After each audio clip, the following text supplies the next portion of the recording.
We're going to cover the point of the runners coming by a table and picking up blood. All the runners should go by with an extra empty box. You're going to step out, pick up all the paperwork that's underneath the box of blood. Take the box of blood and step aside. For the runners, here's your box of blood, paperwork's face down. I should be able to flip this over. Your number 1 through 31, that's one participant. Looking at it like this, that's one participant. This one would be the second. I should be able to look at this number here, 304, pick up the blood tubes, and look at 304. I want to look and make sure my check marks match what number of blood tubes I have for this. So in this, right here, I have a check mark for blood chemistry. And it's an SST. Here's one SST. 304, I should be looking to make sure that there is a last name, first name, their phlebotomist initials, and time is drawn along with this sticker. So I've got one tube for the SST. I've also got a blood count, which is a purple top, which is also 304. This way I know all the tubes should be labeled and stickered. This is one participant. I've got all the blood tubes based on my check marks. Now I can take this paper and flip it over. These are still together just for the purpose that I didn't want to separate them out. All we're going to be seeing is the white page. No yellows, those should have gone back with the participant. So there's my first participant, which is face down. My second participant is 307.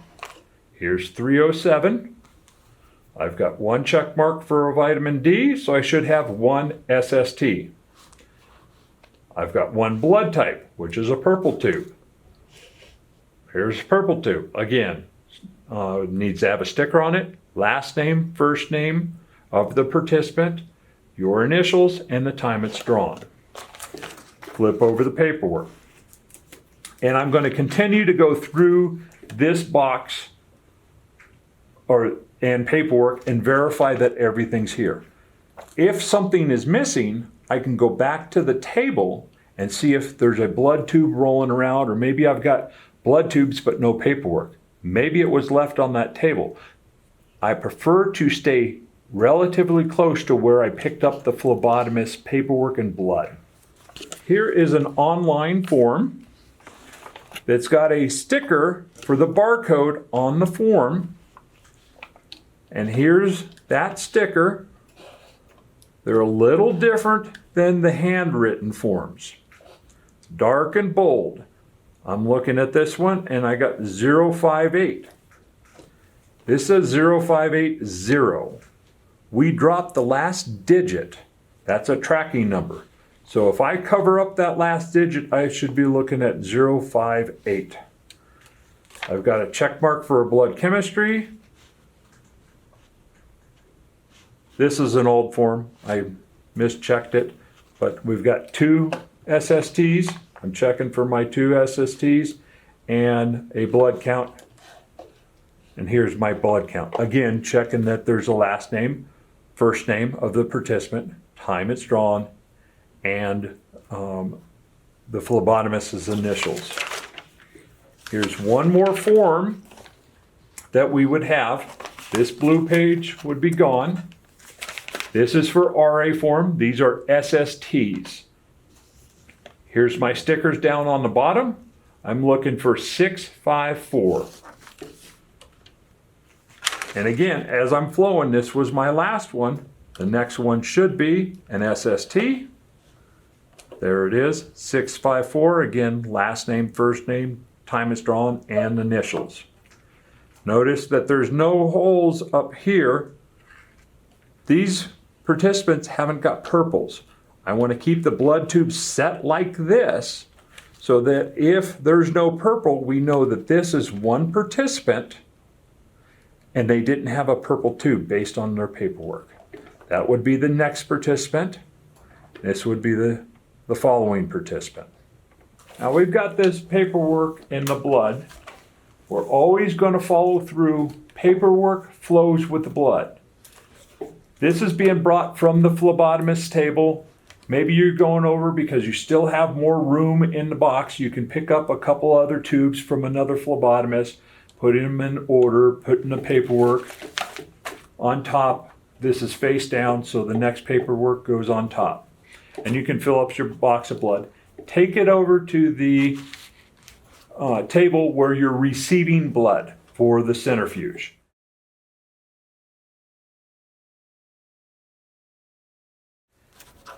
Now that somebody's here, you got a box of blood, we can actually take another box and go through this process all over again so that we're breaking this down so that there are 6 SSTs in the box with all the paperwork and all the blood tubes.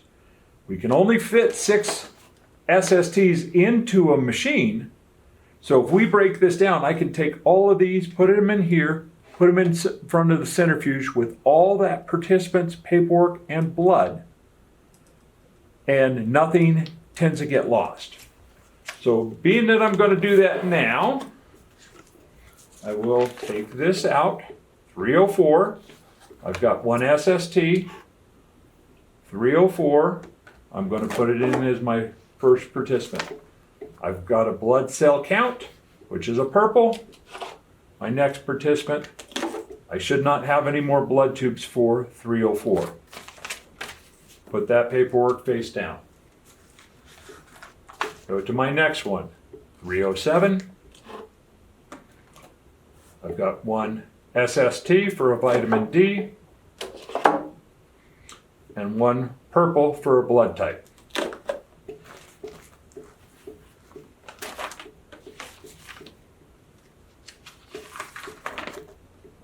Here's a blood a blood cell type. Purples are not getting spun, but I can transfer this with this so that everything stays together. Again, I'm looking for 6 SSTs together in the box. 303, I'm going to verify all my blood tubes, Put them in the box. I'm speeding up this process just for time. Here's another one.